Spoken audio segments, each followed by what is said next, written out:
You to the bros and the what it do is Domer. If you Domer. click this video, I'm almost 100% sure you're tired of hearing this in your ranked games.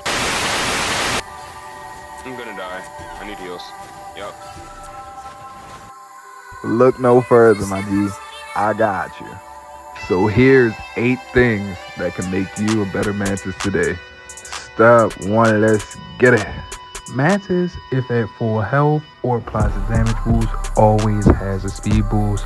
So at every moment you want to be spamming it. You want to be moving left or right, making it as hard as possible to be hit because you are squishy at the end of the day. So just try to counter strafe. If they go right, you go left. You never really want to be standing still in anyone's face because, her passive, the extra speed boost, you want to take all the advantage of that as you can. It can allow you to play a little aggressive sometimes, to push up, and if you don't take that much damage, you can go ahead, damage boost out, get that speed boost, you're right back with your team. It doesn't matter. But you always want to be jumping and moving left to right, or just moving in general as Mantis. You never really want to be too stationary, because all it takes is a Hawkeye, a Hella. So remember, I'm fast as fuck, boy. on to step number 2, let's get it. So you only really want to use your damage boost that applies to yourself when you're low on healing or you're in a 1v1 against another squishy. So another DPS, possibly that you just think that you're better than mechanically, or another healer in that situation that you just feel as though you can catch a pick on. She doesn't have anyone around her. You can just go in and get your pick. Your leaves are way too valuable to just be throwing them on yourself when you can be inspiring your DPS that does more damage than you, or your tanks that do more damage than you. So, long story short on that one, I would just say whenever you're playing Mantis, you always want to be extremely team oriented with your abilities. You never really want to be using any abilities for yourself unless you're getting out of situations or you're confirming kills. And we'll get to that a little later. On to the third one, it's using your sleep ability. It's one of the best in the game, if not the best stun in the game. So every time I personally throw it, I'm looking towards the ground and I'm doing it off timing. It sounds so crazy, but I'm barely looking at the character, and it's hard to when you're getting dove by Spider-Mans and Black Panthers. There's no way you're gonna look up in the air or 360 and 180, look behind you, throw to sleep. That's not happening. All right. So what I tend to do is go off timing, and you have a brief window. So, for example, when Spider-Man hits you up in the air during his combo, his uppercut combo, in that time that you're coming down, both of you are going to meet at the ground. If you just throw your sleep down, you're getting out of that fight with that Spider-Man 90% of the time. If you see the Black Panther coming towards you, as soon as he starts doing the spinning animation out of his kick, you're throwing the stun down on the ground, like under you, because you already know where they're going, and it's an explosion type attack. It's not like Luna's where you have to hit it directly. So I would say just get the timing down when you're going against different heroes. Black Panther, Magic, Spider-Man. You want to get the timings down on when to throw the sleeps, because it can get you out of all those situations. And I forgot to add, another time that it's actually viable for you to damage boost yourself is once you have slept some. It's time to throw them foes up. We're on to number 4 now, and we're gonna kick it off with leaf management. So whenever you're going in to heal your DPS, I would always advise to only throw 1 leaf. And if you have a tank that's on a caution, the red exclamation point, which means they ready to see their last days, yeah, you should throw 2 leaves at them. Always try to keep 1 leaf on hand just in case you need to heal yourself, or someone needs an emergency heal, like they just got hit by an ult, they're going through it, they're getting banked in. You never know as a healer what you would need that 1 leaf for, so I always try to keep 1. But the way you can counter that It's just by simply being a sentry gun for your team.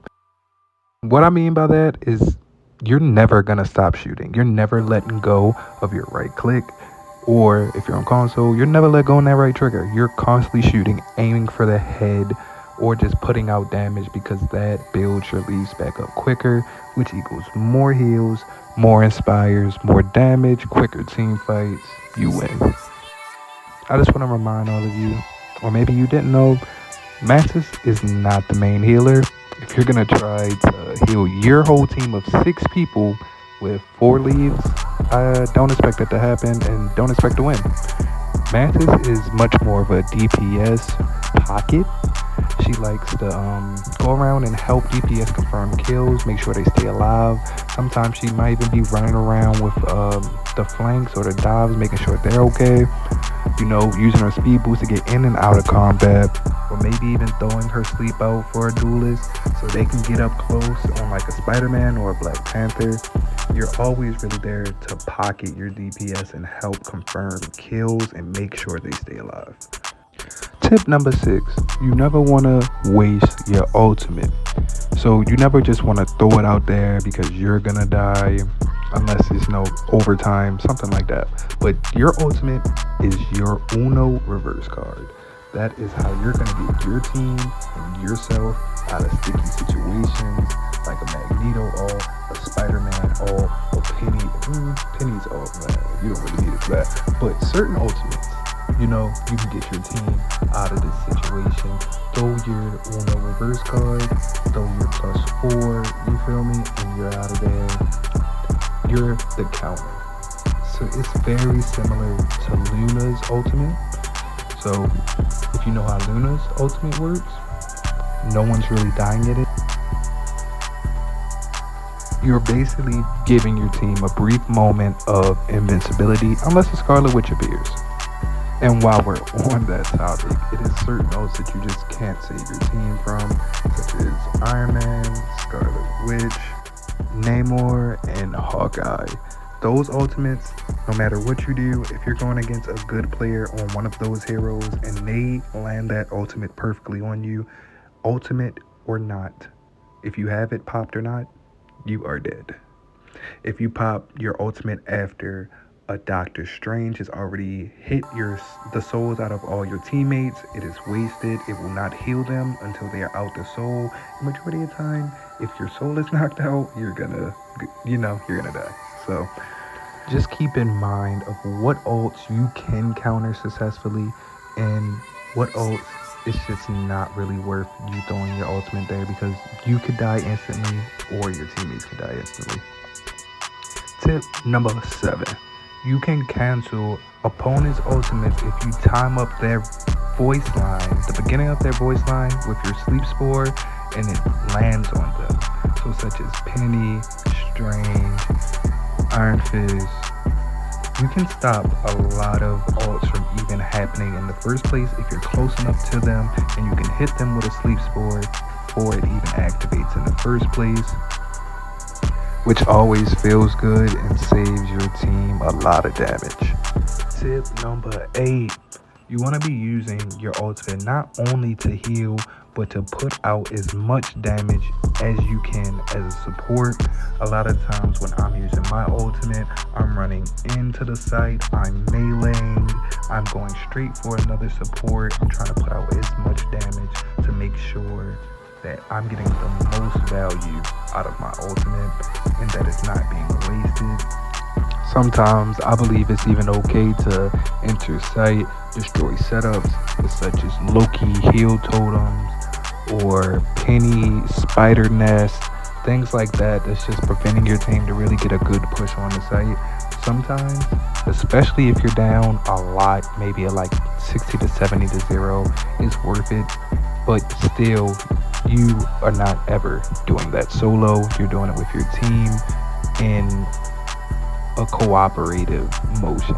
You're never just gonna go out there and try to 1v6. So if you're unsure if your team is with you or not, just turn around before you pop your ult. Make sure your people are with you, and then bam, pop your ult, and then go execute whatever plan that you guys have in mind. If you're still here, here's a bonus clip of me being completely trash at the game, just to show you guys. I mean, you don't need to be the greatest to hit Grandmaster, and you know, shit happens mid game. You know, with everyone, even the greatest. Tim the Fat Man. You know, neck rolls.